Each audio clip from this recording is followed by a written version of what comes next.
Soon after the wedding, the husband had started sleeping with his sister-in-law in front of his blind wife. On their anniversary, the wife made an announcement to everyone that wasn't about the infidelity. Jack Douglas was tired. Life had been long and full of challenges, victories, and the occasional quiet moment of reflection. But there was one thing it wasn't full of: regret. Jack believed regret was for the weak. Strong people didn't wallow in what might have been. They held their heads high, pushed forward, and refused to let anything, failure, loss, or disappointment, bring them down. Regret's a waste of time, Jack often told himself, especially when the nights were quiet and the weight of his years felt heavier. You can't change what's done. You just keep moving. His wife, however, didn't share his perspective. Helen had her regrets, many of them in fact, and more often than not, they were about marrying him. Their marriage wasn't perfect, but it worked. They had 2 children, Nancy, their firstborn, and Jessica, who came along 7 years later. Nancy was sharp, quiet, and cautious, traits she'd inherited from her mother. Jack admired her intelligence and composure, though he sometimes wished she'd inherited a little more fire from him. "You'll marry a good man one day, Nancy," he told her often, usually over breakfast as she skimmed through the morning paper. Nancy would nod absently, barely looking up. "Sure, Dad," she'd reply, not unkindly, but with an air that suggested she was humouring him. Jessica, on the other hand, was a different story entirely. Spirited and headstrong, she had a knack for getting what she wanted, often without lifting a finger. Spoiled? Maybe. But Jack couldn't help but admire her audacity even when it exasperated him. "Jessica," he'd said once, watching her from across the living room as she bargained with her mother over curfew, "you could charm the devil himself into giving you his horns." Jessica had grinned, flashing that mischievous smile of hers. "Only if I wanted them, Dad." Still, Jack worried about her. While he wanted both his daughters to find good men, he knew Jessica was less likely to listen to his advice. She was the type to carve her own path for better or worse. In the quieter moments, Jack sometimes wished for a son, not because he loved his daughters any less, but because a son could inherit the family business. That had always been the plan, or at least his father's plan. Sons were supposed to take up their father's work, continue the legacy, and face the cutthroat business world with the kind of resilience that seemed, to Jack, inherently male. If you asked his daughter Nancy, she would insist she was more than capable of running a business. From a young age, Nancy had been a serious and determined girl, excelling in school and setting clear goals for herself.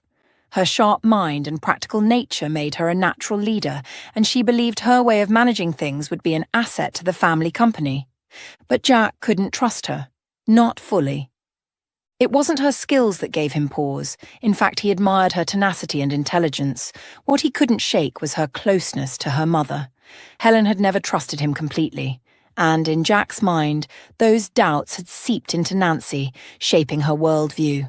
He hated admitting it, but no matter how many times Nancy asked to be involved in the company, Jack always found a reason to say no.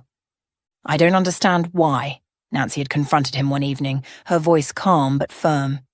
"You've said yourself that I'm capable. What's holding you back?" Jack had leaned back in his chair, folding his arms across his chest. "It's not about whether you can do it, Nancy. It's about what's best for the family." Her expression didn't waver, but her eyes narrowed slightly. "You mean it's about what's best for you?" "Careful," Jack warned, his tone low. "Don't start thinking you know what's in my head." Nancy shook her head, a hint of disappointment flickering across her face. "I just thought maybe, after everything I've done to prove myself, you'd see me differently. But I guess I was wrong." Jack watched her walk away, the weight of her words settling in his chest like a stone. He knew he'd hurt her, but he couldn't bring himself to apologize. In his mind, his decision was the right one, even if it stung. Nancy's life outside their arguments was a mystery to him. He knew she worked, but he'd never bothered to ask what she did for a living. It wasn't that he didn't care. Well, maybe it was, in a way. The only thing Nancy should be concerned about, as far as Jack was concerned, was finding a husband. A good man to marry would solve everything. With a husband in the picture, he'd told Helen once, I could bring the sons-in-law into the fold. Let them help with the company. Then maybe, just maybe, we'll get a grandson out of it. A proper heir. Helen had sighed, her fork clinking against her plate. You do realise Nancy has a life of her own, don't you? She's not going to wait around for your approval forever. Jack had waved her off. She doesn't need to wait. She just needs to listen. In truth, Jack had always pictured himself leaving his business to a son, someone who would carry the family name and legacy. But since that wasn't an option, a grandson would do just fine. It was all Jack wanted in life. To know that the business he'd built from the ground up would live on, even if it wasn't in his direct line. As much as he loved his daughters, Jack couldn't shake the belief that the world of business wasn't for them. It wasn't a matter of ability. It was tradition, plain and simple. Sons inherited businesses. Daughters married and supported their husbands. That was how it had always been. And yet, as he sat alone in his study, staring at the framed photograph of his family on the desk, Jack couldn't ignore the faint whisper of doubt in the back of his mind. He pushed the thought away. Regret wasn't something Jack Douglas allowed himself. Jack had been trying to set up both his daughters over the years, but to no avail. It never seemed to work out, no matter how hard he tried. Jessica kept saying that he had terrible taste and didn't know her type at all, while Nancy brushed off all attempts for him to set her up. Nancy was a stubborn one. She wouldn't give him the time of day, never allowing him to introduce her to some of his friends and their sons. He knew many different boys who were from good families. Certainly one of them would be able to click with her. But what did it matter if there was any attraction or love? This was meant to carry on the family business. Nancy had to understand that as much as he loved her and her sister, business and their legacy were the most important. Jack learned from an early age that legacy was important. He learned it from his father and his father-in-law. How could you live life knowing that your legacy was failing? Under no circumstances would Jack be able to handle this, or accept it either. This was not something he ever imagined having to deal with in his old age. Old age had come to him suddenly. It seemed like that just yesterday he was a young man, looking forward to his future. The next second he was married, having children, and building an even more successful business than his father-in-law. Sighing, Jack started looking through the list of friends in his black book. He was going to call up a bunch of them and find out which ones had single sons who happened to be in the area. Neither of his daughters was going to be happy. Jessica was still in college, wasting her life at parties. She didn't work hard at school and only got good grades because of her last name. They didn't want to deal with him. No, Jessica was too young now that he thought about it. The best thing to do was focus on Nancy. She was a smart girl who graduated with honours and spoke multiple languages, even going on to play multiple musical instruments. This was all thanks to her late mother, Helen. Losing Helen to breast cancer had been tough for all of them, especially Nancy. Nancy and Helen were as tight as he could be while he was closer to Jessica. No matter what Helen taught her, she was going to meet whatever man he introduced her to, and she would marry him without complaint. Nancy knew her father was up to something. When they spoke that morning, he said that he wanted her to come over so they could talk. He had something important to tell her. Honestly, Nancy wasn't sure what to think of it. But the more she thought about it, the more she realised he might be trying to set her up. She tucked a strand of blonde hair behind her ear, trying to focus on work. Nancy's company was her baby. Years ago, after being shut out of her father's business, she decided it was time to take matters into her own hands. What Nancy wanted to do was create her own company that would eventually be big enough to compete with one of Jack's companies. 3 years ago, Nancy's company finally started to gain traction. It was a small company, but it was rapidly growing. Her father had no idea what was going on, completely in the dark about the successful business she had created. Nancy was beyond proud of herself, and if her mother was still alive, she would also be proud of her. When Nancy was old enough, her mother told her that the biggest mistake in her life was trusting Jack. This didn't take her by surprise because Nancy had seen how difficult marriage was between her mother and father. Helen, her mother, was the only child of George and Julia Verne. They were a wealthy family, George Verne having built his empire in trading commodities. By the time she was a certain age, he had owned multiple companies. When she started dating Jack, Helen was nervous about bringing him home.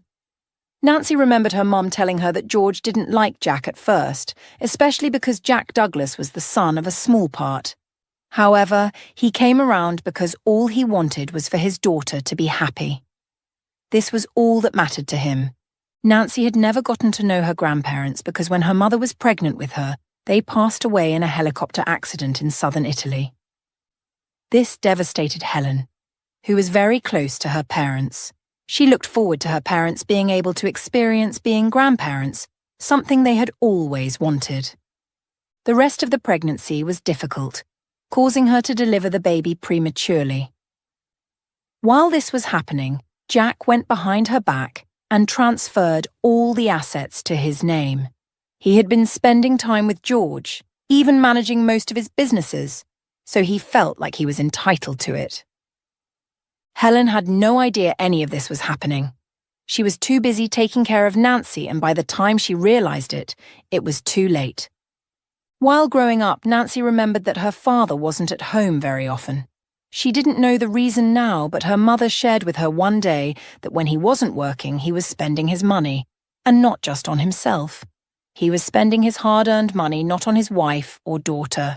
Rather, he was spending them on other women. Helen had been blindsided. She thought her husband was a loving, caring, and romantic individual. By the time she was able to accept this, it was too late because she was pregnant with Jessica. For the sake of her daughter, she decided to put up with it to give them the life she thought they deserved. To save Nancy and Jessica from experiencing a similar fate, Helen decided to teach her girls that they needed to be strong and independent.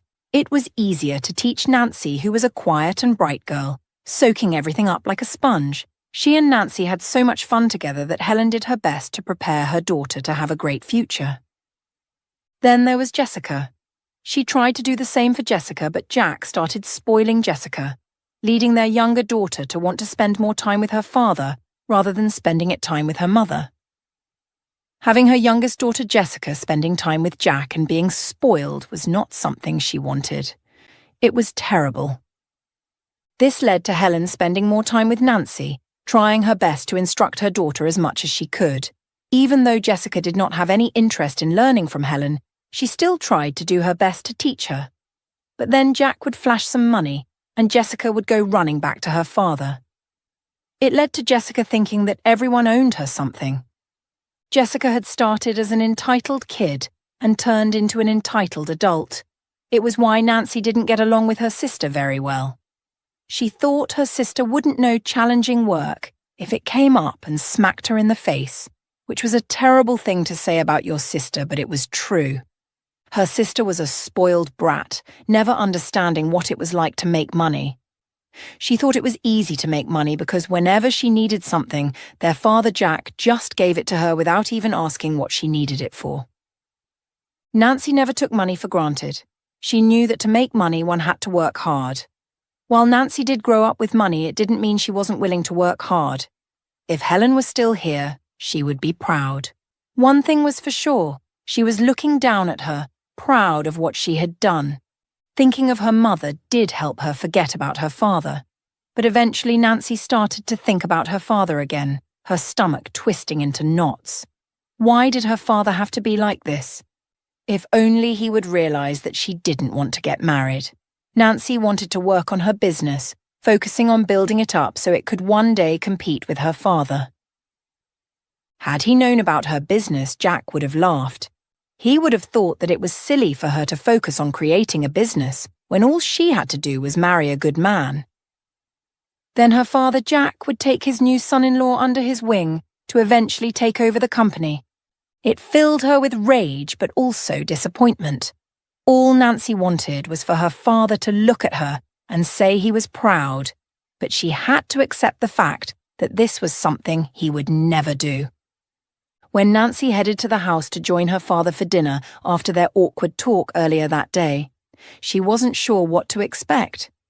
She walked in, and when she saw that Robert Langley, the son of one of his business partners, was sitting at the dinner table, her face fell. "Nancy," Robert called out, grinning. "It's such a surprise to see you." "Hello, Robert," Nancy ground out, forcing a smile. He was full of crap. Robert knew why he was coming here tonight, and she was the one who was being made full off. For years now, Nancy had endured being about Robert. She couldn't stand the man, but Jack liked him, so she was forced to bite her tongue. Robert was almost like the son Jack always wanted. He always knew how to charm Jack, making him feel good about himself and respected. It was no secret to Nancy, at least, that Jack wanted to marry her off to Robert. The idea of being married to this man disgusted her, but she had hoped that her years of trying to dodge the subject would make her father realize she wasn't interested. Nancy had to come to terms with the fact that her father had to know she wasn't attracted to or interested in Robert in any way. He wanted Nancy to marry him, so this was all that mattered to him. It didn't matter what she wanted because she was just his daughter. Like his daughter, she had to listen to whatever her father said. This was what Nancy's mother Helen didn't want for her. She didn't want her to end up in a terrible marriage like her mother had. Yes, her mother always made sure to say that the best thing to get out of the marriage was her and Jessica. But Nancy didn't know if she could put up with all of that just to get some amazing children out of it. Sighing, Nancy saw little choice but to put up with this awkward dinner for the next few hours. Robert kept looking at her up and down, making her feel disgusted, but Jack didn't bat an eye. He just smiled, feeling like he was doing the right thing or what he thought was the right thing. Nancy almost wished her sister Jessica was her. The two of them didn't get along, but it was still nice to know that there was someone else there with her. Jessica could act as a bit of a buffer between her and Robert. She tried her best to listen to Robert talk. He was talking about his business, which Nancy didn't care about at all. They probably assumed it was because her fragile female mind couldn't handle such information. But this was not the case. Nancy just didn't want to hear about Robert's business because she didn't give a crap about him at all. If only Nancy could say this out loud without ruining the already awkward relationship between her and her father Jack. Being here with Robert, the man her father was trying to set her up with, only made Nancy's heart ache for the one man she had truly loved, Michael. Michael came from a family of teachers, a hard-working middle-class family who found joy in helping others. It was their shared passion for education that drew Nancy to him. When Michael told her he wanted to follow in his parents' footsteps and become a teacher, she'd been overjoyed. "You're going to make a difference, Michael," she'd said, her eyes sparkling with pride. "Just like your parents." He had laughed softly, brushing a strand of hair from her face. "You make it sound like I'm about to save the world." "Maybe you are," she'd replied, her voice full of conviction. Michael was everything Nancy admired. Kind, compassionate, and steadfast in his beliefs. He didn't care about wealth or status, only about making a meaningful impact in the world. She could see a future with him, one filled with love, purpose, and a sense of shared values. But that vision had crumbled the moment her father, Jack, discovered their relationship. Jack's disapproval had been immediate and unyielding. "Michael, the teacher's son," he'd scoffed, pacing his study as Nancy sat stiffly in the chair opposite him. "Do you know his parents are in a union?" "A union, Nancy?" "You know how I feel about that nonsense." "Dad, Michael is a good man," Nancy protested, her voice trembling with a mix of frustration and desperation. "He works hard, just like his family, and they're good people." Jack waved a dismissive hand. "Good people don't pay the bills, Nancy. You're better than this. You deserve someone who can give you the life you're meant to have. Not him." Nancy clenched her fists, her heart pounding in her chest. You don't know him, Dad. You haven't even met him. Jack's glare was sharp and unrelenting, and I don't need to. I know enough to say this relationship is over. But Nancy wasn't ready to let go of Michael. She loved him, and she believed that, in time, her father could learn to see what she saw in him. Against her better judgment, she convinced Jack to meet Michael and his family, hoping it would bridge the divide. The dinner, however, was a disaster from the start. Michael's parents had welcomed Jack warmly, their small but cosy home filled with the smell of home-cooked food and the sound of laughter. But Jack, with his rigid posture and critical eyes, looked out of place, like a guest who didn't want to be there. So, Mr. Douglas, Michael's father began politely, passing Jack a plate of roasted chicken, Nancy tells us you've built quite the business. That must have taken a lot of work. Jack barely glanced at the man, his lips pressed into a thin line. It did, and it requires the kind of determination and vision that not everyone has. Nancy winced at the thinly veiled insult, but Michael's parents kept their composure. Well, Michael's mother said with a warm smile, hard work runs in the family. Michael's been working at the school library while he finishes his degree. Jack raised an eyebrow. The school library, huh? Does that pay enough to live on? Dad, Nancy snapped, her voice sharper than she intended. Michael's mother's smile faltered, and Michael shifted uncomfortably in his seat. We're not about the money, Mr. Douglas, he said evenly, meeting Jack's gaze. We believe in doing work that matters. Jack let out a derisive laugh. Work that matters? Tell me, Michael, how do you plan to support a wife on a teacher's salary? Because from where I'm sitting, it looks like Nancy would end up supporting you. That's enough, Michael's mother said firmly, her voice calm but commanding. Mr. Douglas, if you're going to continue insulting my family, I'll have to ask you to leave. Nancy's cheeks burned with embarrassment as she watched her father's face darken. Jack stood abruptly, muttering something about not wasting his time, and stormed out the door. Later that evening, Nancy sat beside Michael on the porch swing, her hands clasped tightly in her lap. I'm sorry, she whispered, her voice barely audible. Michael shook his head. You don't need to apologize for him. Nancy turned to him, her eyes brimming with tears. We can't let what he said get to us, Michael. It's my decision who I'm with, not his. Michael reached for her hand, squeezing it gently. I know. But your dad? He's not going to change, Nancy, and I don't want to come between you and your family. You're not, she insisted, her voice breaking. I love you, Michael. I can see us getting married one day. Isn't that worth fighting for? Michael didn't answer right away, his gaze fixed on the horizon. I want that too, he said finally. But I don't know if your father will ever let that happen. That night marked the beginning of the end for them. No matter how much they tried to ignore Jack's disapproval, his shadow loomed large over their relationship, slowly chipping away at the foundation they had built. Nancy tried to make things work, but Michael refused to allow Nancy's father to treat her or anyone else that way. So, after a huge fight, they broke up. It had been over 2 years since the breakup. She still mourned that relationship, wishing that she could be back with him. Being with Michael was the only time she felt happy and like she could be herself. By the time Nancy was able to get out of her thoughts, she realized that both her father and Robert were looking at her. She blinked. Yes? Pay better attention, Nancy, Jack said with a sigh. Anyway, I was talking to Robert about a probable future between the two of you. What do you think? Nancy looked between Robert and her father Jack. She felt like she was in a tricky situation.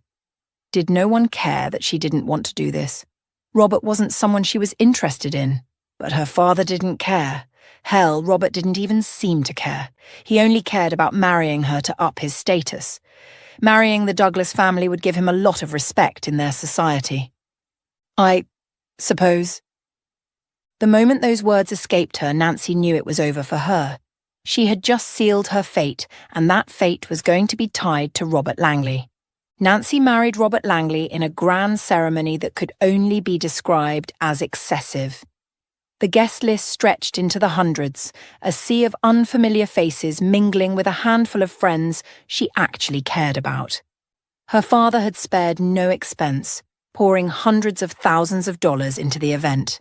The centerpiece of it all was her wedding dress, a glittering, ornate creation that cost a staggering $100,000. So as Nancy stood in front of the mirror that morning staring at her reflection, she felt like an imposter in her own life. The dress was heavy, suffocating in its extravagance. It wasn't her. She wanted to rip it off and change into something simple, something that didn't make her feel like a doll on display. The ceremony itself felt like a blur. She barely registered the words being spoken, her mind wandering as she exchanged vows with a man she didn't love. Robert was kind, yes, but awkward. Weird in ways that made her feel like they would never truly connect. When he smiled at her during the ceremony, it felt forced, as though he was as out of place in this spectacle as she was. "This is for Dad," she reminded herself, stealing a glance at her father who looked proud and smug, soaking in the admiration of his peers. "It's all for him. This wedding is his dream, not mine." Nancy tried to focus on the positives, or at least what could be considered positives. Robert wasn't a bad man. He was polite, steady, and came from the kind of family her father respected. Maybe, just maybe, she could learn to care for him in time. Love might be out of reach, but perhaps they could find mutual respect, or at the very least, companionship. During the reception, Robert approached her with 2 glasses of champagne. "You okay?" he asked, his voice soft but uncertain, as though he wasn't sure how to talk to her. Nancy forced a smile, taking one of the glasses. "I'm fine," she lied. "You seem uncomfortable," he pressed gently. Nancy hesitated, swirling the champagne in her glass. "It's just a lot," she admitted. "All of this. The people, the lights, the dress." She gestured vaguely at the elaborate lace and beadwork. "I feel like I'm wearing a chandelier." Robert chuckled awkwardly, looking down at his shoes. "Yeah, I guess it's a bit much. Your dad really went all out, huh?" She nodded, her smile fading. He did. For him, this is the perfect day. "And for you?" he asked, his voice quieter now. Nancy glanced at him, taken aback by the question. She searched his face for a moment, looking for any sign of malice or sarcasm, but found none. He genuinely wanted to know. "I don't know," she said honestly. "I guess I'm still figuring that out." He nodded, as though he understood, but said nothing more. As the night wore on and the festivities continued, Nancy found herself clinging to a single hope, that Robert might surprise her, that he might turn out to be a better man than she expected. Maybe he could even be a great father, someone who would give their future children the kind of stability she'd always craved. If she could hold on to that hope, perhaps this new chapter wouldn't be as difficult to endure. Maybe, just maybe, she could find a way to make it work. But as she watched her father bask in the glory of the night, surrounded by guests praising the grandeur of the event, Nancy couldn't shake the feeling that this wasn't her life anymore. It was his. After the wedding, Nancy and Robert embarked on what could only be described as an excruciatingly awkward honeymoon.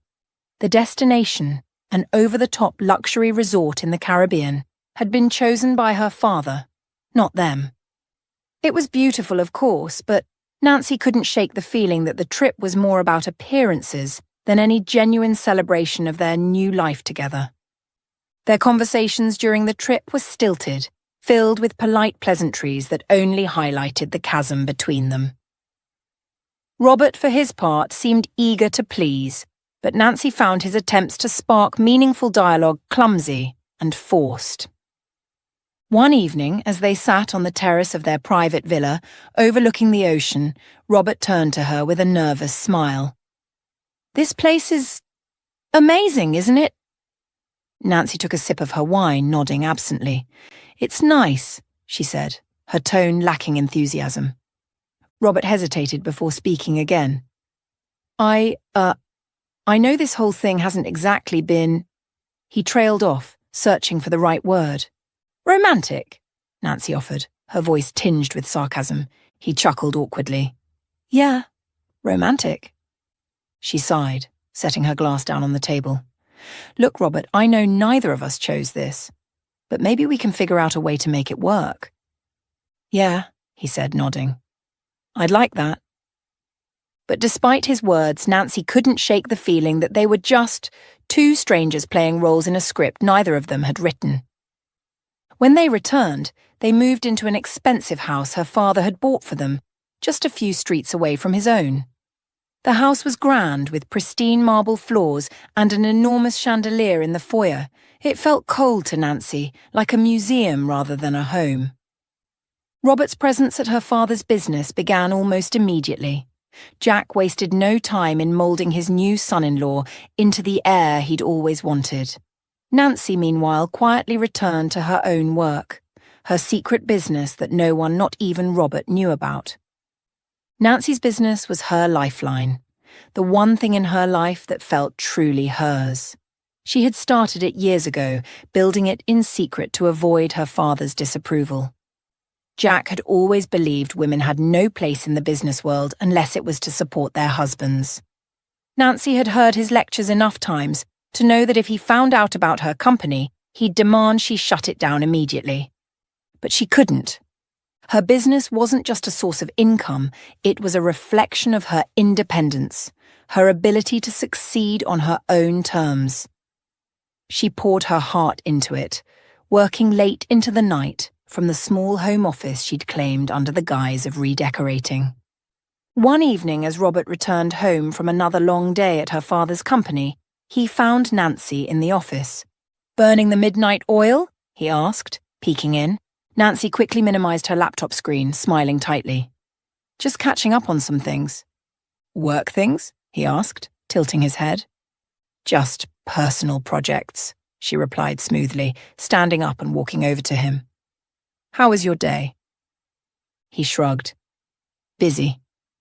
Your dad had me shadowing his VP today. Lots to learn." "That sounds interesting," she said, trying to sound supportive, though the truth was she didn't care much for the details of her father's business. Robert lingered for a moment, as if he wanted to ask more, but eventually he nodded. "Well, don't stay up too late. Good night, Nancy." "Good night, Robert," she replied, watching him leave before returning to her work. As the weeks turned into months, Nancy maintained her double life. By day, she played the dutiful wife, attending dinners and functions with Robert, and keeping up appearances for her father. By night, she was the entrepreneur, chasing her own dreams in secret. Robert was an absentee husband. He was often working, wanting to make her father proud. If anything, he seemed more intent on spending time with her father than her. Then there was Jessica, who started visiting more. With their houses being so close, it made sense that Jessica might want to stop by, but she and Nancy had never been close. It caused her to raise an eyebrow. For a moment, Nancy did hope that perhaps she and her sister could have that close sisterly bond. This was something Nancy already wanted. Then, something devastating hit Nancy. Jessica didn't seem interested in spending time with her anymore. Her sister seemed far more interested in Robert's company than her own. It wasn't just a passing observation, it was obvious. Jessica would light up when Robert was around, laughing at his awkward jokes and hanging on his every word. At family dinners, she'd sit beside him, engrossed in conversation, while Nancy found herself pushed to the periphery, watching as her husband and sister forged a connection she couldn't quite understand. At first, Nancy tried to rationalize it. "They're just being friendly," she told herself. "Jessica's always been sociable. She probably just feels sorry for Robert." But the more she saw them together, the harder it became to ignore the sinking feeling in her chest. It wasn't just friendliness. It was something deeper. Jessica seemed to genuinely enjoy Robert's company, in a way she never seemed to enjoy Nancy's anymore. One evening, after another awkward dinner where Jessica and Robert chatted animatedly while Nancy sat silently, she finally confronted her sister. "Jessica, can I talk to you for a second?" Nancy asked, pulling her aside into the hallway. "Sure," Jessica said, looking a little surprised. Nancy hesitated, unsure how to phrase what she was feeling without sounding accusatory. "I've noticed. You've been spending a lot of time with Robert lately." Jessica raised an eyebrow. "Is that a problem?" "I don't know," Nancy admitted, crossing her arms. Jessica frowned, her expression turning defensive. "Robert's easy to talk to. He's different. He actually listens." Nancy flinched at the words, but tried to keep her composure. "And I don't listen." Jessica sighed, rubbing her temples. "That's not what I meant. It's just, you're always busy. You have your business, your routines. I guess I figured you didn't have time for stuff like this." Nancy stared at her sister, stunned. The words stung more than she cared to admit. "Stuff like what, spending time with you?" Jessica shrugged, avoiding her gaze. "I don't know, Nancy. You've seemed distant for a while now. Maybe I've just moved on." By this point, though, Nancy found herself no longer caring as much. The initial hurt began to dull, replaced by a steely resolve. Nancy had more important things to focus on, her business, the one thing in her life that still felt like it was entirely hers. She threw herself into her work with renewed determination, spending long hours in her office, sketching plans, making calls, and running the numbers. Her business was thriving, and every small success reminded her that she didn't need anyone's approval, not her father's, not Robert's, not even Jessica's. It was also something Nancy still had to keep secret because if her husband or father found out about it, they would demand she close it. God forbid Nancy tries to have a business. She had a plan for when or if she had children. Her best friend Lily would take over the reins, allowing Nancy to step back and raise their children. Nancy wasn't sure when they were going to have children. Her husband was not paying much attention to her, either working or elsewhere in the house if he was home. It made her think about her mother and everything she had to deal with while being married to Jack. Perhaps this was what her mother was trying to prevent. Nancy wished she hadn't given in and married Robert, but it was too late. She had made her bed, and now she had to lie in it. The only person Nancy felt she could truly confide in from either household was Benjamin. He had been with the family for decades, starting as a housekeeper when her grandfather was alive. Back then, Benjamin had been just a teenager, but his quiet dedication and unyielding loyalty saw him rise to the position of butler, a role he carried with grace ever since. One afternoon, when Nancy stopped by her father's house for an unannounced visit, she was disappointed, though unsurprised, to learn that he wasn't home. He had failed to tell her as usual. Frustrated, she wandered through the house, her heels clicking softly against the marble floors, until she bumped into Benjamin in the hallway near the library. "Miss Nancy," Benjamin greeted her warmly, bowing his head slightly. His voice, as always, carried a calm, steady tone that soothed her. "Benjamin!" she exclaimed, genuinely pleased to see him. "How have you been?" "I've been fine, miss," he replied with a polite smile, but there was something in his eyes, a flicker of sadness, of hesitation that caught her attention. "Are you sure?" she pressed gently. "You look troubled." Benjamin paused, glancing down the hall as though to ensure they were alone. Finally he sighed. "To be honest, Miss Nancy, I've been thinking of leaving." Nancy froze, her breath catching. "What do you mean you're leaving?" she asked, her voice barely above a whisper.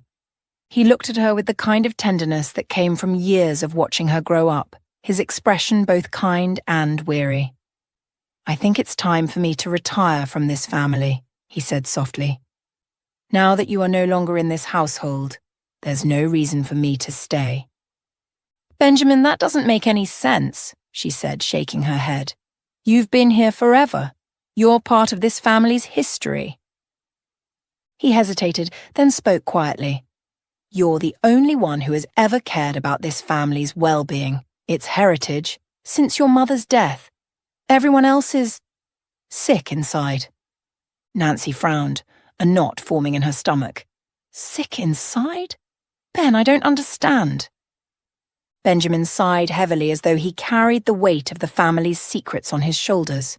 "Please," he said, his voice almost pleading, "forget what I said. Let's pretend we never had this conversation. Benjamin, she started, but he shook his head firmly. I must get back to my duties, Miss Nancy, he said, his tone returning to its usual calm professionalism. It was lovely to see you. Please take care of yourself.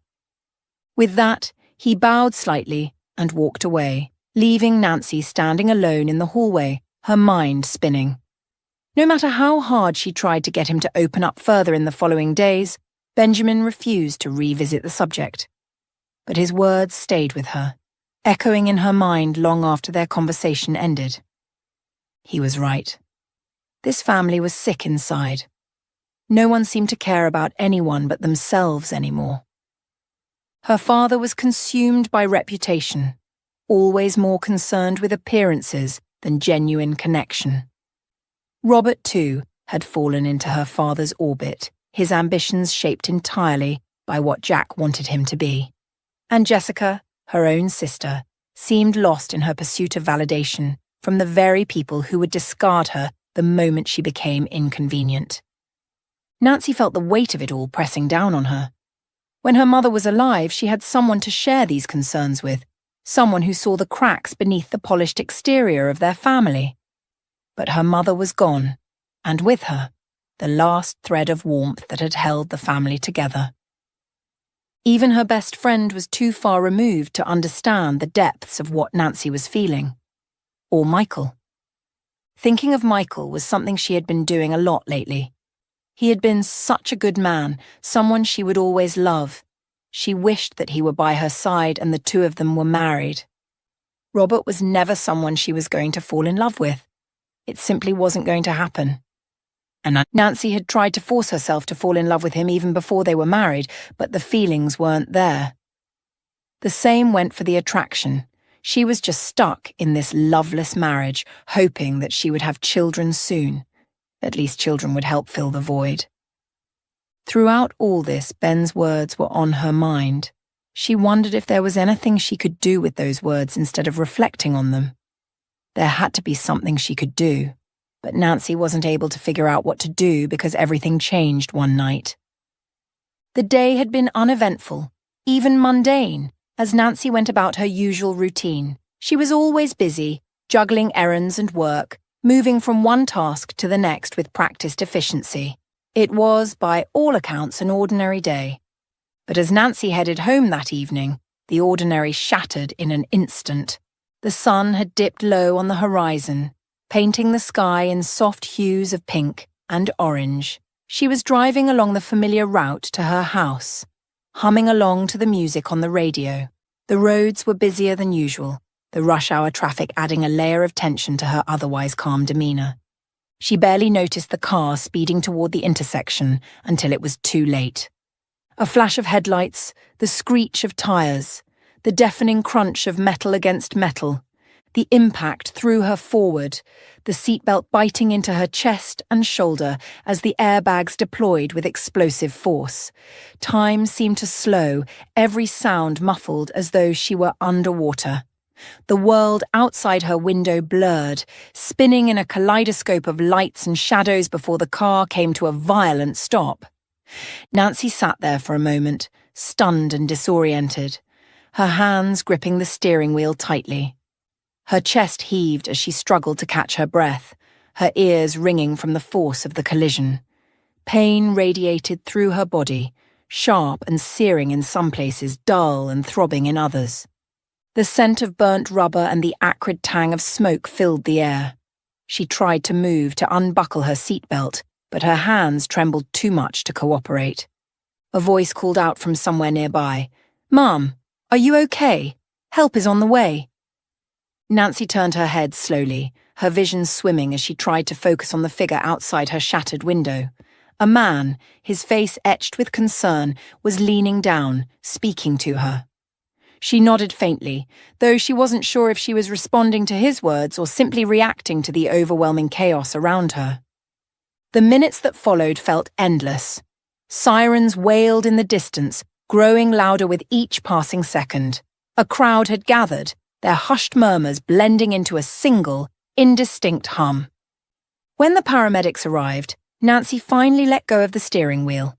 Her fingers ached as they pried her loose from the crumpled remains of her car. She felt weightless as they lifted her onto the stretcher, her body disconnected from her mind. The last thing she saw before her vision blurred completely was the sky, now dark and speckled with stars. The accident changed everything. It happened suddenly. She was driving and then the car came out of nowhere. There was a traumatic brain injury that caused her to lose her vision partly. After a month, Nancy realized that she was completely blind. This was devastating because how could this happen to her of all people? More importantly, why her? It didn't seem fair that this happened, but Nancy had to adjust because she had no other choice. When her mother got sick, Helen just didn't sit around and feel pity for herself. Instead, she tried her best to go through with the medication, chemo, and everything else the doctors said. Her mother did end up dying, but it wasn't without putting up a good fight. Nancy needed to try to have that mindset. Yes, she was blind and had suffered through a terrible accident, but she needed to try to fight, doing her best not to pity herself. But it appeared that others didn't have the same feelings. Before the accident, Nancy had been the kind of person people admired. She was known for her sharp mind, her determination, and her ability to balance ambition with grace. People congratulated her on her successes and treated her with genuine respect. Even her father, though firmly rooted in his sexist beliefs, acknowledged her work ethic. "You're one of the hardest workers I've ever seen, Nancy," he'd once told her, his tone begrudging but sincere. It wasn't the heartfelt praise she longed for, but it was something. The accident changed everything. Suddenly, Nancy wasn't seen as smart or capable anymore. People who had once looked up to her now looked at her with pity. Their voices softened when they spoke to her, as though she were fragile. Their words, once filled with admiration, were now laced with cautious sympathy. "How are you feeling, Nancy?" someone would ask, their eyes darting away as if they couldn't bear to see her pain. "You're so strong to get through this," another would say, their tone patronizing in a way they probably didn't even realize. Even her father, who had always pushed her to work harder, seemed to change. His usual sharpness dulled into awkward restraint, as though he didn't know how to talk to her anymore. For Nancy, the shift was devastating. She could handle the physical challenges the accident had brought, though they were immense, but what she struggled with most was how the world now viewed her. The respect she had earned through years of hard work seemed to evaporate overnight, replaced by pity and an assumption of helplessness. For a time, bitterness crept in. She wasn't sure how to adjust to this new phase of her life, and the frustration was overwhelming. She had spent years building a reputation as a strong, independent woman, and now people treated her as though she were a burden. What stung most was the loss of her business. Nancy had poured her heart and soul into it, building it from nothing into something she was proud of. After the accident, she knew she couldn't run it anymore. Her vision impairment made it impossible. Her closest friend and trusted employee, Lily, stepped in to take over. "Nancy," Lily had said gently, sitting beside her one afternoon, "the business is going to be fine. I'll keep it running for as long as you need, and when you're ready to come back, it'll be here waiting for you." Nancy had nodded, her throat tight with emotion. Lily meant well, but the words didn't bring her comfort. How was she supposed to just come back? The doctors had been clear. There was little hope that her sight would ever return. Her world had permanently shifted, and she didn't know if she could find her place in it again. As days turned into weeks, Nancy realized she was at a crossroads. She could either let her anger consume her, turning her into a bitter and resentful person, or she could find a way to adapt. She thought of her father, whose rigid, self-centered views had shaped so much of her life. He had always clung to anger and control, and it had made him a hard, distant man. The thought of becoming like him filled her with dread. Instead, Nancy thought of her mother. Her mother, who had faced life's challenges with quiet strength and resilience. Her mother who had taught her to stand tall even in the face of adversity. What would Mom do? Nancy asked herself one evening, sitting alone in the dim light of her living room. She closed her eyes, imagining her mother's warm smile and gentle voice. She'd stay strong, Nancy whispered to herself. She'd keep going. But it wasn't easy. Nancy was adjusting to a whole new world. Lacking her sight was difficult, not that she wanted to sit and feel sorry for herself. Other people dealt with these disabilities all their lives and were fine. They adjusted, but Nancy felt like she wasn't going to be able to. All she could do was try to figure out how to navigate around the house. It wasn't easy. The house was big, and Nancy had to make sure she didn't trip and fall, injuring herself further. Eventually, Nancy did manage to navigate through the house successfully after a few tries, but it wasn't easy. People would ask for help in the beginning. However, eventually, they just gave up and let her do what she wanted. Another thing Nancy noticed about her disability was how it seemed to make her invisible. People acted as if she weren't there, speaking over her or around her as if her presence didn't matter. The first time it truly sank in, it left her shaken. It happened one quiet afternoon. Nancy was heading toward the living room, her cane tapping lightly against the polished floor as she navigated the house.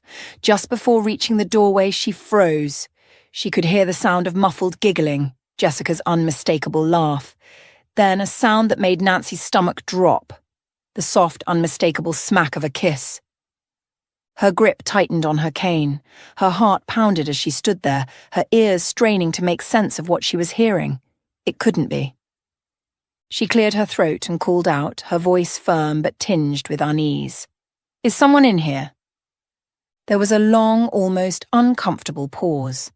Then she heard Robert's voice, casual but slightly strained. "I was just in the study. Thought I heard something in here."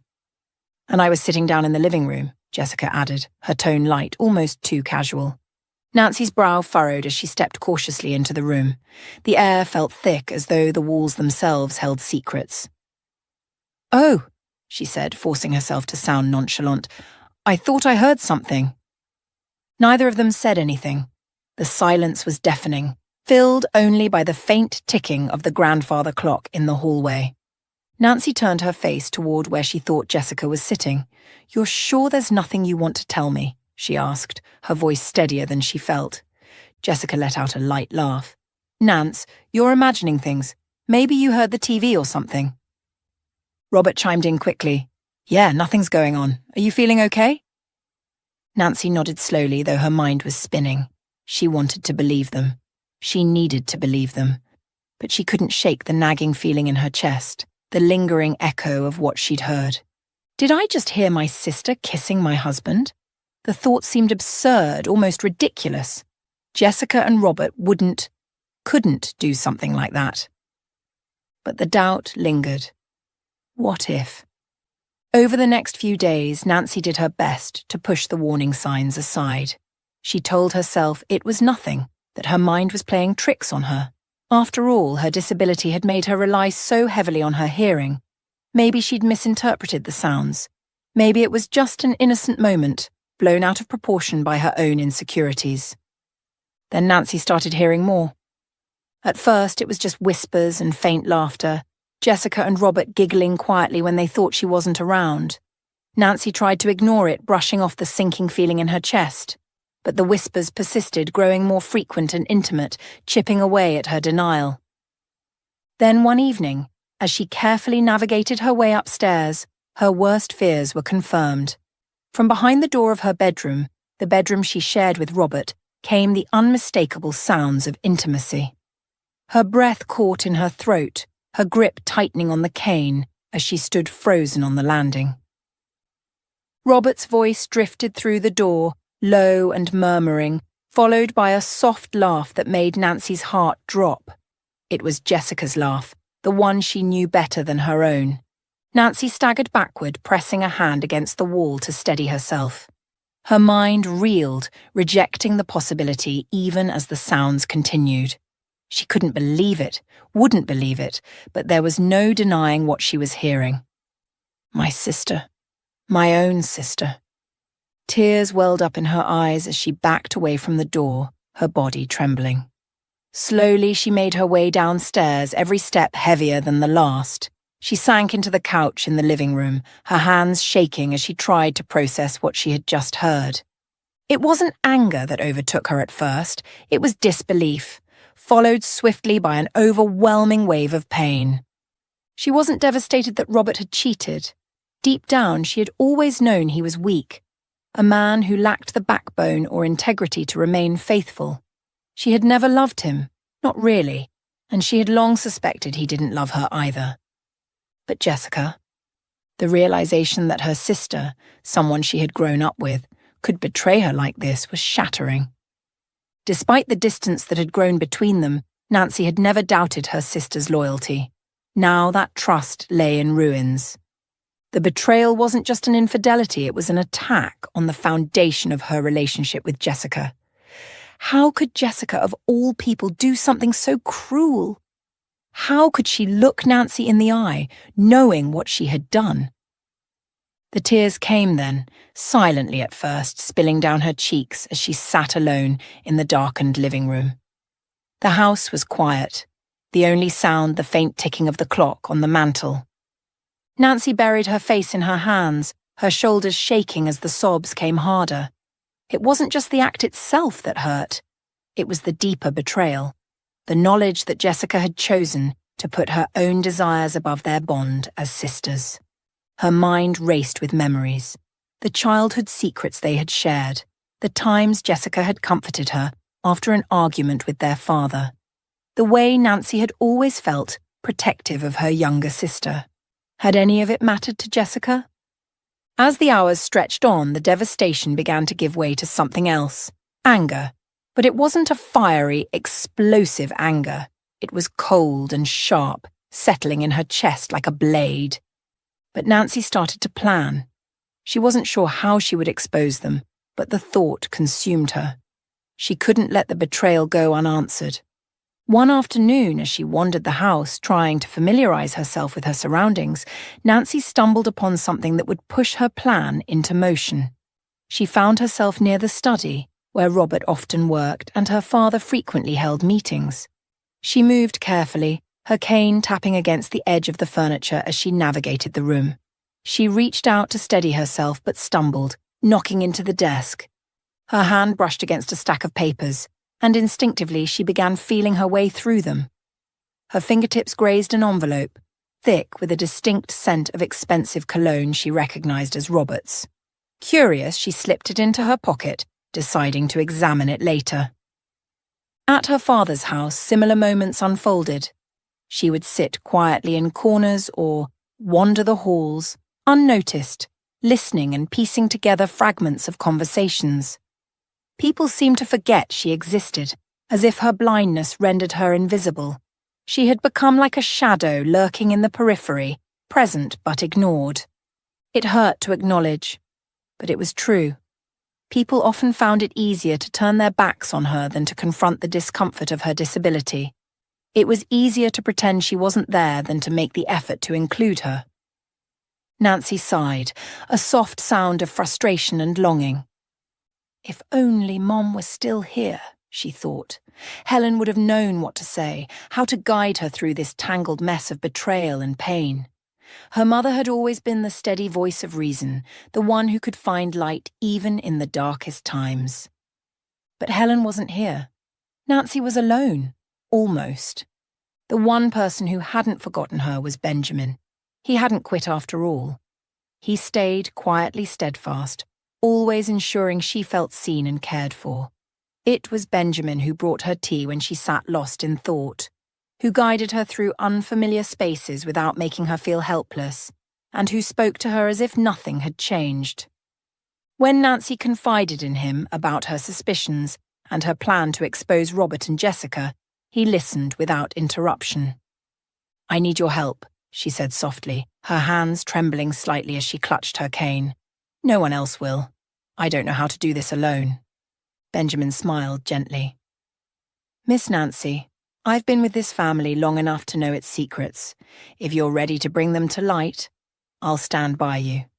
You don't deserve to go through this alone." Relief washed over her, and for the first time in weeks, Nancy felt a glimmer of hope. "Thank you, Benjamin," she whispered, I don't know what I'd do without you." Together they began to strategize. Nancy shared the fragments of information she had overheard, while Benjamin filled in gaps, recounting his own observations over the years. Slowly, a plan took shape.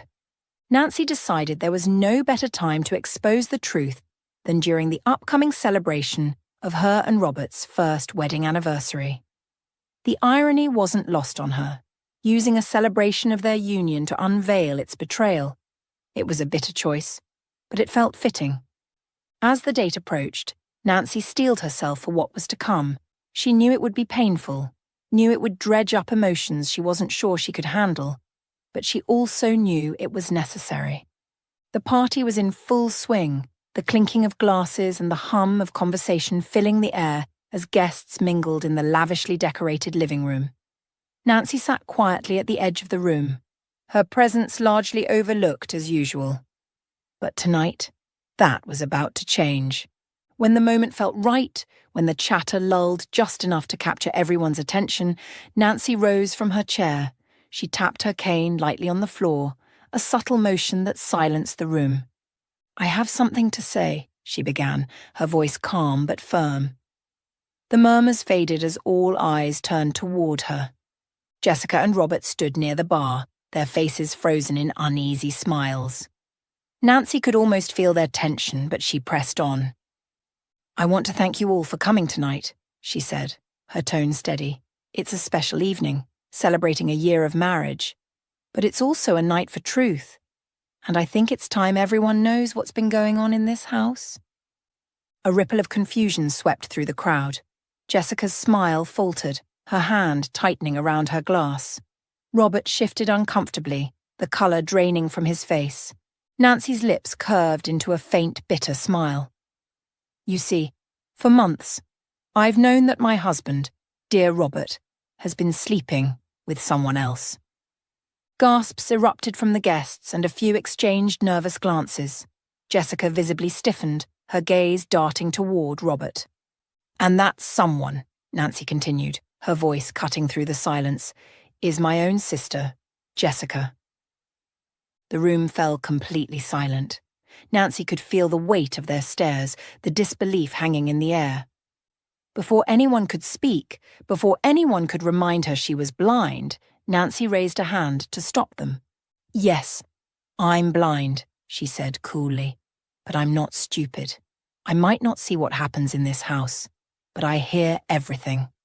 And in case anyone here thinks I'm mistaken, let me assure you, I have proof."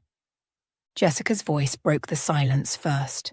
"You're out of your mind," she said, her tone sharp and defensive. "Jessica, don't—" Robert started, but she cut him off. "No, Robert, this is ridiculous," Jessica snapped, turning back to Nancy. "How could you possibly have proof when you can't even see?" Nancy tilted her head slightly, her expression calm. "Because I set up cameras when no one was home," she said evenly. "I have video evidence of the two of you together. And in case anyone doubts me, I'm happy to play it right here, right now." The colour drained completely from Jessica's face, her lips parting in shock. Robert's jaw tightened, his fists clenching at his sides. "Go ahead," Nancy said, her voice steady as a rock. "Deny it. Scream. Lash out at me all you want, but the truth is already out." "And scream they did!" Robert's voice boomed, accusing Nancy of being manipulative, vindictive, and unfit to be a wife. Jessica's words were sharper, filled with venom as she hurled insult after insult, trying to strip away Nancy's dignity. Through it all, Nancy stood silently, letting their fury burn itself out. When they finally stopped, panting and red-faced, their smugness creeping back as though they had won, Nancy simply smiled. "Are you finished?" she asked, her voice quiet but cutting. They exchanged a brief glance, looking smug and self-satisfied. "Good," Nancy continued, "because there's one more thing I'd like to share." The room tensed again as Nancy stood a little taller, gripping her cane firmly. "While you two were sneaking around thinking you had the upper hand, I was building something of my own, something that has nothing to do with either of you or this family." Jessica frowned, and Robert's brow furrowed. For years, Nancy went on, I've been creating a business, a rival business to the one my father built. My empire, separate from all of you. It's mine, completely mine. A ripple of shock swept through the crowd, and murmurs began to rise. Robert's face twisted in confusion and anger. What are you talking about? He demanded. You've been… what? Running a business behind everyone's back? That's exactly what I've been doing, Nancy said calmly. While you've been lying to me, I've been building something real, something that's untouchable. And unlike you, Robert, I didn't need to cheat or betray anyone to make it happen. The room exploded with murmurs and whispers.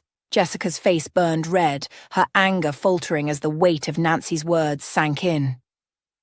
That's not all, Nancy said, her voice cutting through the chaos like a blade. The room, already buzzing with murmurs from her previous revelations, fell silent once more. I also know the truth, Father. Jack froze, his drink halfway to his lips. His eyes narrowed, scanning Nancy's face for any sign of what she might say next. At that moment, Benjamin, the butler, stepped forward, his posture straight and authoritative as he moved to stand behind Nancy. He clasped his hands behind his back, a silent yet unmistakable display of allegiance. Nancy took a steadying breath, gripping her cane tightly. I've learned that the so-called accident that killed my grandparents may not have been an accident at all. In fact, it looks like it was organized by you. The words hit the room like a thunderclap. Gasps rippled through the crowd, and all eyes turned to Jack. That's absurd, Jack snapped, his voice rising defensively. Where are you getting these ridiculous ideas? But Nancy wasn't finished. Her voice grew sharper, more resolute. You were the one who caused our mother's heart to break, all for money. You let greed consume you, and you destroyed the very people who trusted you. You disgust me, Father. The crowd erupted into murmurs, the tension in the room palpable. Nancy, Jack said, trying to control his tone, though his voice quivered with anger. You don't know what you're talking about. You've been misled, manipulated. By whom? Nancy asked, her voice cold. By the evidence I found? By the accounts of the people who worked for this family before they mysteriously disappeared? The truth is, Father, you've always been a bad man hiding behind wealth and power. Before Jack could respond, the sound of heavy footsteps filled the room. Several men in suits entered the house, their presence immediately commanding attention. Dad! Jessica cried, rushing toward Jack, panic written all over her face. Run! Don't let them take you! But Jack stood his ground, raising a hand to silence her. He turned toward the men, trying to compose himself, his voice steady but firm. Gentlemen, I don't know what this is about, but I assure you I've done nothing wrong. You must have the wrong person. The lead agent stepped forward, holding up a folder. We have enough evidence to start an investigation, Mr. Douglas. You'll need to come with us. Jack turned back to Nancy, his face twisted in disbelief and fury. How could you do this? He growled. I'm your father. Nancy's expression softened for a brief moment, her unseeing eyes fixed ahead. Yes, she said quietly, and it hurts me more than you'll ever know that I had to go to these lengths. But you've left me no choice. You've hurt this family, our mother, our grandparents, even Jessica and me. You need to pay for what you've done. Turning a blind eye to your crimes isn't helping anyone. Jessica sobbed, clinging to Robert, who stood silently beside her, his face pale. Nancy, how could you? She cried. This is our father. He's all we have left. Nancy tilted her head slightly, her voice calm but unyielding. If he truly cared about us, Jessica, he wouldn't have done what he did. Sometimes the people we love are the ones who hurt us most. That doesn't mean we protect them from the consequences of their actions. Jessica's sobs grew louder, but Nancy remained resolute. She had done what needed to be done. As the authorities escorted Jack out of the house, the weight of her actions settled heavily on Nancy's shoulders. A part of her felt a deep, aching sadness. This was her father, after all, the man who had raised her, the man she had once looked up to despite his flaws. But the larger part of her knew she had done the right thing. Jack Douglas was a man who had used his power and influence to destroy lives, all in the name of greed. He had hurt their mother, their grandparents, and countless others. Allowing him to continue unchecked would only make her complicit. "Benjamin," Nancy said softly as the room began to clear, "tell me honestly, did I do the right thing?" Benjamin stepped forward, placing a steady hand on her shoulder. "Miss Nancy," he said gently, "your mother would be proud of you.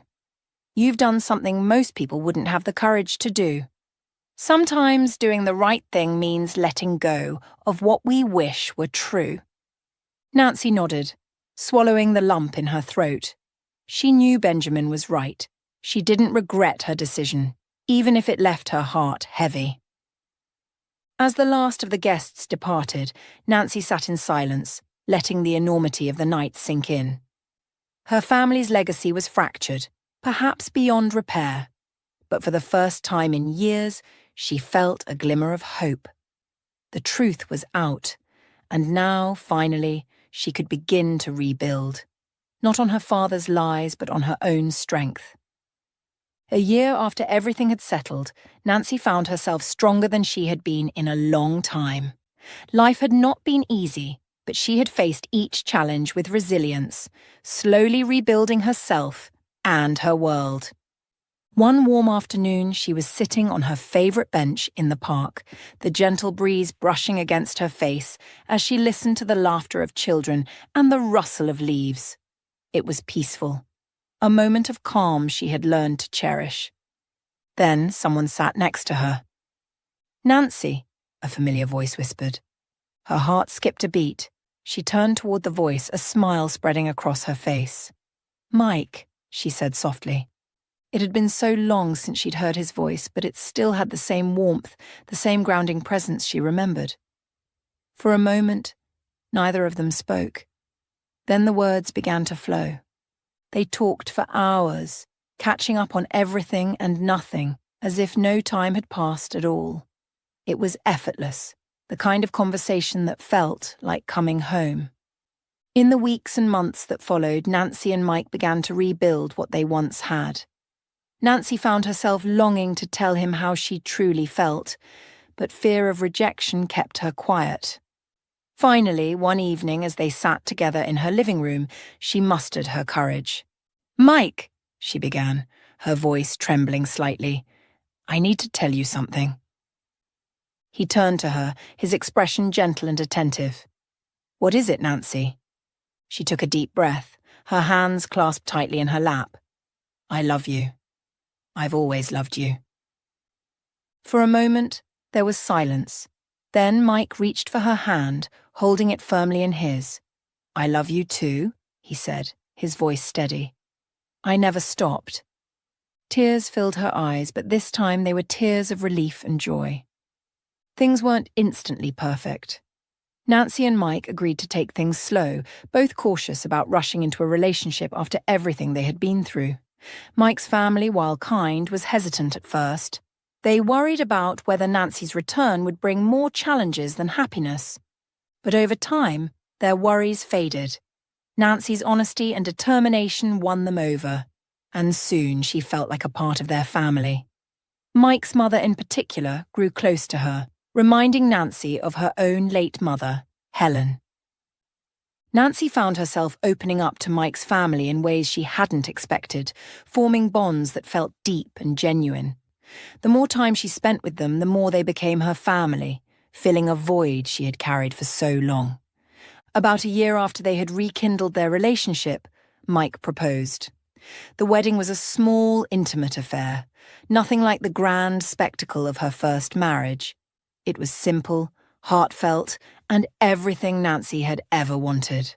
Not long after the wedding, Nancy discovered she was pregnant. The news brought her to tears, a mixture of joy and disbelief washing over her. She shared the news with Mike one quiet evening as they sat together on the porch, the setting sun casting golden hues across their yard. "Mike," she said, placing his hand on her stomach. "We're going to have a baby." His eyes widened in surprise, then softened as a wide grin spread across his face. "Are you serious?" She nodded, laughing through her tears. "Yes, we're going to be parents." He pulled her into his arms, holding her tightly. This is everything," he whispered. Nancy's life felt full in a way she had never thought possible. She had a loving husband, a child on the way, and a thriving business that she had built with her own hands. All of it was hers, achieved without compromising who she was. In those quiet moments, she often thought of her mother. Helen's lessons had guided her through the darkest times, teaching her the strength of standing up for herself and never settling for less than she deserved. "I miss you, Mom," Nancy would whisper to herself sometimes, a bittersweet ache in her chest. "But I know you'd be proud of me." Her thoughts of her mother were always accompanied by a quiet resolve. She would carry on Helen's legacy by being strong, loving, and fiercely protective of the family she now had. Jessica, on the other hand, was a different story. She remained as spoiled and self-absorbed as ever.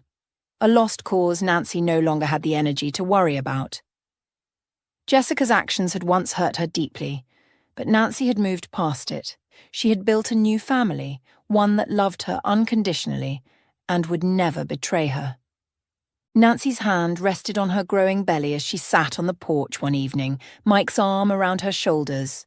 The stars twinkled above, and the air was filled with the sounds of crickets and rustling leaves.